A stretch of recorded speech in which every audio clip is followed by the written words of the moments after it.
এদিকে নিমাই আর পড়ুয়াদের পড়াইতে পারিতেছেন না। গঙ্গাদাসের কাছে নিমাই পড়িয়াছিলেন, তিনি নিমাইকে বুঝাইতে আসিয়াছেন। শ্রীবাসকে দেখিয়া বলিলেন, শ্রীবাস ঠাকুর, আমরা ব্রাহ্মণ বিষ্ণু পুজো করে থাকি, আপনারা মিলে দেখছি সংসারটা ছাড়খাড় করলেন। শ্রীরামকৃষ্ণ মাস্টারকে এ সংসারীর শিক্ষা, এও করো ও করো, সংসারী যখন শিক্ষা দেয় তখন দুদিক রাখতে বলে। মাস্টার, আজ্ঞা হাঁ।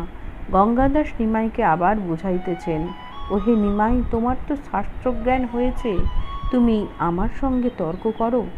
সংসার ধর্ম অপেক্ষা কোন ধর্ম প্রধান আমাকে বোঝাও।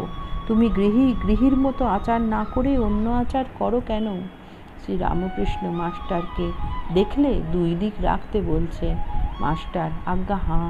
নিমাই বলিলেন, আমি ইচ্ছা করে সংসার ধর্ম উপেক্ষা করি না, আমার বরং ইচ্ছা থাকে যাতে সব বজায় থাকে। কিন্তু প্রভু কোন হেতু কিছু নাহি জানি, প্রাণ টানে কি করি, ভাব কুলে আর রহিতে না পারি,